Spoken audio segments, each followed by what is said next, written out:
Hi friends, आज हूँ शेर करीश तमारी साथे नायलोन खमण बनाववानी रेसिपी। तो फटाफट बनी जाए ने एकदम सरल रीते बनी जाए तेवा खमण बनाववानी रेसिपी। तो अहींया 1 कप बेसन लीधुं छे। આપણે બેસન લીધું જ આપણે લેવાનું છે, કકરું નહીં લેવાનું। હવે આમાં થોડુંક પાણી એડ કરીશું આપણે। તો મેં અહીંયા 1 કપ આ પાણી એડ કરું છું। 1 ચમચી નાની લીંબુના ફૂલ એડ કરીશું। તો આ ખમણ ખાટા મીઠા બને છે ને એટલા માટે। 2 મોટી ચમચી દરેલી ખાંડ એડ કરીશું આપણે। 5 ચમચી હિંગ એડ કરીશું। 1 ચમચી આદુની પેસ્ટ અને મરચાંની પેસ્ટ એડ કરીશું મિક્સ। અને મિક્સ કરી લઈશું આપણે બધું। પહેલાં 1 ચમચી અંદર બી તેલ એડ કરીશું આપણે। સ્વાદ પ્રમાણે મીઠું એડ કરીશું આપણે। બધું મિક્સ કરી લઈશું સરસ। બધું મિક્સ કરી લઈશું સરસ આપણે। હવે આપણે બેસન એડ કરીશું અને સરસ મિક્સ કરી લઈશું। એને ગાંઠો ના પડે એ રીતનું મિક્સ કરવાનું છે આપણે।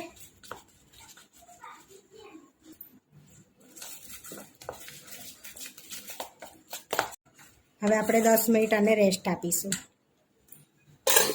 રેસ્ટ આપે 10 મિનિટ થઈ ગયા છે। જીરું ચેક કરી લઈશું, થોડુંક ઠીક લાગે છે। થોડું પાણી એડ કરીશું 2 ચમચી જેવું અને મિક્સ કરી લઈશું। આ રીતનું આપણે બેટર રાખવાનું છે। હવે પ્લેટને આપણે ગ્રીસ કરી લઈશું તેલ। હવે પ્લેટને તેલથી ગ્રીસ કરી લીધી છે। હવે આપણે બેટરમાં 1 ચમચી ઈનો એડ કરીશું। 1 ચમચી થોડું પાણી એડ કરીશું અને હલાવી લઈશું આપણે સરસ। 1 મિનિટ લગીને ફીણી લઈશું એને આપણે। આ રીતનું આપણે બેટર કરી દેવાનું છે। 1 મિનિટ લગીને ફેટી એટલે સરસ થઈ જાય। હવે ગ્રીસ કરેલી પ્લેટમાં એડ કરી દઈશું। હવે બધું બેટર લઈ લીધું છે। હવે પ્રેસ કરીને આપણે સ્ટીમ થવા મૂકી દઈશું એને। અહીંયા સ્ટીમ થવા માટે મેં પહેલેથી પાણી મૂકી દીધું હતું। હવે પ્લેટ મૂકી દઈશું અને 10 થી 15 મિનિટ સ્ટીમ થવા દઈશું આપણે। ચેક કરી લઈએ 10 થી 15 મિનિટ થઈ ગઈ છે। તો હવે આપણે ચેક કરી લઈશું। તો આપણા ખમણ રેડી થઈ ગયા છે। તો ગેસ બંધ કરીને આપણે સ્ટીમરમાંથી બહાર પ્લેટમાં કાઢી લઈશું।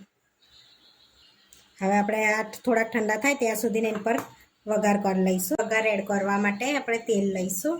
અહીંયા 2 ચમચી મેં તેલ લીધું છે અને ગરમ થવા દઈશું। હવે આપણે તેલ ગરમ થઈ ગયું છે, રાઈ એડ કરીશું। અહીંયા 1 ચમચી મેં રાઈ એડ કરી છે। થોડી હિંગ એડ કરીશું। હવે લીલા મરચાં થોડી લીંબુ એડ કરીશું। હવે થોડું પાણી એડ કરીશું। તો અહીંયા 1 કપ પાણી એડ કર્યું છે, તે પ્રમાણનું થોડું મીઠું એડ કરીશું અને 2 ચમચી દરેલી ખાંડ એડ કરીશું। તમે આખી બી કરી શકો છો। અને એક ઉભરો આવવા દઈશું આપણે। અહીંયા આપણે એક ઉભરો આવી ગયો છે। હવે આપણે ખમણમાં એડ કરીશું। એ પહેલાં આપણે પીસ કરી લઈશું, કટ લગાડી લઈશું એમાં ખમણને। હવે આડા કટ લગાડીશું આપણે। હવે કટ લાગી ગયા છે। હવે વઘાર એડ કરી દઈશું આપણે ઉપર। એની પર થોડો થોડો આપણે વઘાર એડ કરવાનો છે બધી બાજુ। થોડા ધાણા એડ કરીશું। આપણા નાયલોન ખમણ બનીને રેડી થઈ ગયા છે। હવે આપણે સર્વ કરી લઈશું। આપણા એકદમ સરસ નાયલોન ખમણ જારી જારી પડી છે એકદમ નાયલોન ખમણમાં। હવે પ્લેટમાં એડ કરી લઈશું આપણે। આપણા નાયલોન ખમણ બનીને રેડી થઈ ગયા છે। આવા વિડીયો જોવા માટે મારી ચેનલને સબસ્ક્રાઈબ કરો, લાઈક કરો અને શેર કરો અને તમે જરૂરથી ટ્રાય કરો। ફરી મળીશું નવા વિડીયોમાં।